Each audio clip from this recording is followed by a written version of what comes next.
If you're considering Vero Beach and Naples, listen up. This video is for you. There is different as Coke and Pepsi, and one costs 4 times more than the other. I'm Sally Daley. I've helped hundreds of families, vacation home buyers, retirees, and investors find their perfect place in Florida. So if you're considering Vero or Naples, listen up so you don't make an expensive mistake. Picture 2 Florida cities, both immensely tempting and inviting. One, you can walk or go to the beach, no fee, anytime, not worry about crowds.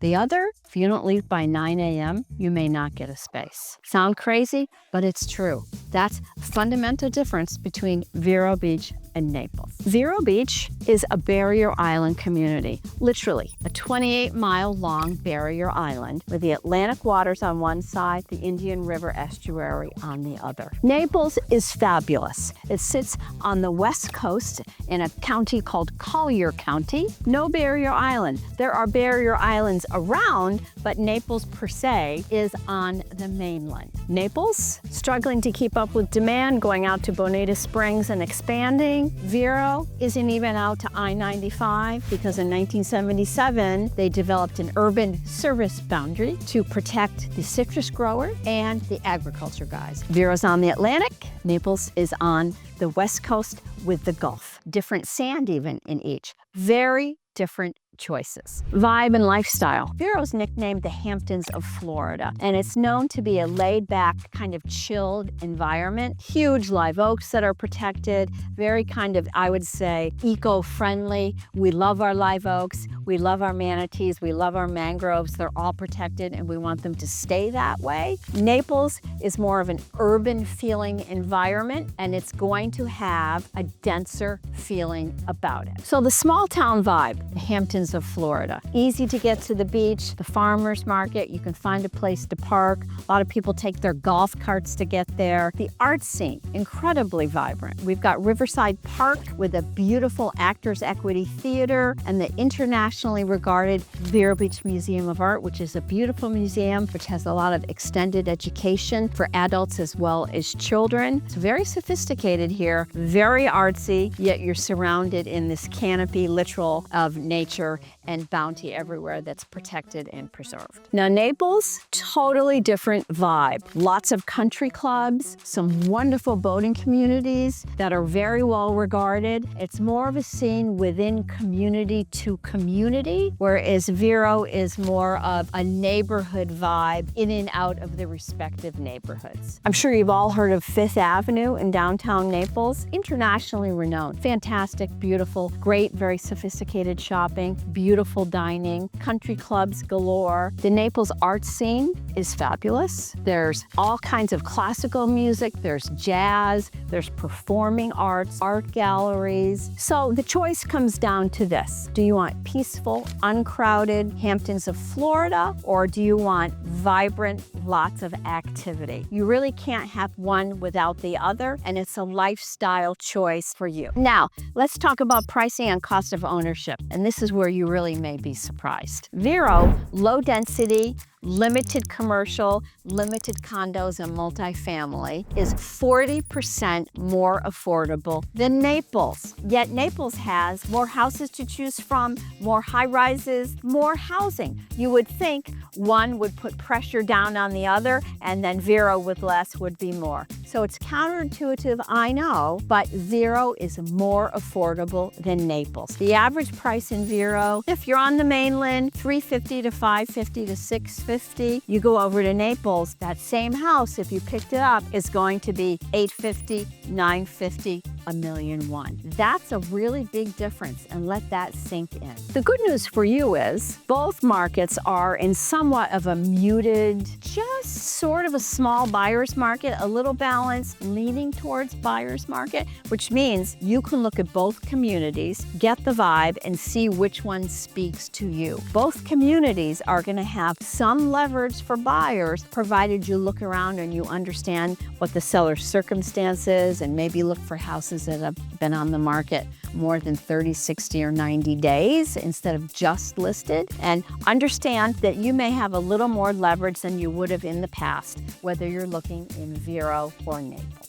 So let's go through the exercise you've got a bag with $1.2 million to spend. What is that gonna buy you in Vero? What is that gonna buy you in Naples? In Vero, you could get a small, beautiful jewel box renovated in an area we call Central Beach. That's walkable and bikeable to everything, with your own private pool on the barrier island. Or if you go off onto the mainland, you could get a more substantial, newer home with a pool for that $1.2 million. Over in Naples, you're gonna get an extremely modest house, maybe under 2,000 square feet, that is quite a bit away from the beach and the mainland area. So a huge disparity in what your dollar will buy for that same budget. So the question is, what's important to you? Over time, that money is not immaterial. We've got Fresh Market, we've got Ulta, we've got Home Goods, we've got a darling farmer's market, and Naples has beautiful, world-renowned restaurants, theater, shopping that costs more. Did you ever try to figure out why some coastal towns feel so approachable and others feel super crowded and you can't wait to get out of there? Well, it's all a function of policy,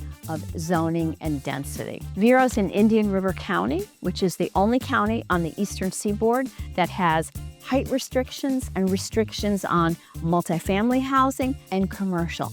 It's all designed to keep quality of life high and sprawl away. Naples in Collier County does not share that same development philosophy. The question is, what is your priority and how do you envision living in the space when you're here in terms of what's important to you? Now, what's it like to get to Vero and Naples? Very different experiences. Vero has a small municipal airport. Private aircraft, bring it on. Elite Airways services us up to Melbourne, Providence, Boston, Westchester County. But beyond that, you're gonna have to probably go to West Palm or up to Orlando to catch a flight. Now, we do have JetBlue coming in. Shout out to JetBlue, who's gonna be servicing us from JFK and Boston, important markets. But Naples, on the other side, has its own legit, serious airport where it is far easier to get to Naples. Well, what does that really mean? If you're not a driving distance to Vero, it's not going to be that easy to get here. Naples, on the other hand, easy peasy, you can get there from almost anywhere. So you really could do a weekend jaunt by airplane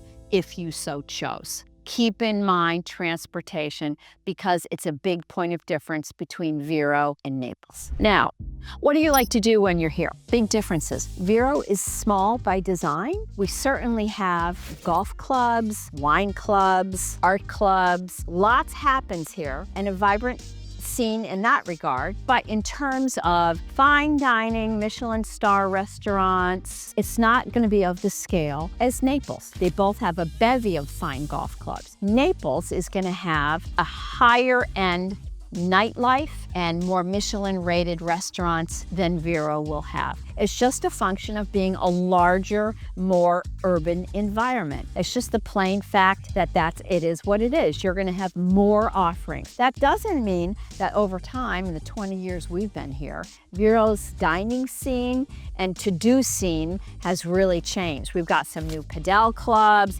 It's really going on, but there's no doubt that Naples, as a larger metropolis, will always have a larger nighttime scene and more diversity of dining options from fine dining to casual because it's a larger community. But Vero is just down the road from Palm Beach. So you hop in the car for an hour or 45 minutes and you've got Palm Beach, Jupiter, Juno Beach. It's all right there. To the north, you can get to Melbourne. And really, in an hour and 15, you can be to Orlando and Windermere. So while it is smaller, one of the benefits about Vero, where she's located, is it's a skinny state, right? And long skinny state. So you can get over to Naples if you want to have a yen to go see Naples. You take the Brightline train down to Miami. You're there in 2 hours and you're back in home base for Vero. So it really can offer you the best of all the options, and yet you come home to the peace and tranquility of a low density, limited construction lifestyle. Naples and Vero are both fabulous choices for very different reasons. Vero is going to give you Hamptons of Florida, Old Town community vibe throughout, barrier island lifestyle, easy access to beaches and the Indian River estuary, a more affordable price point, 40% more affordable, and fine options for dining and shopping, and easy access to all of that East Coast corridor, Palm Beach, etc. Naples is more of an urban choice with many fine communities,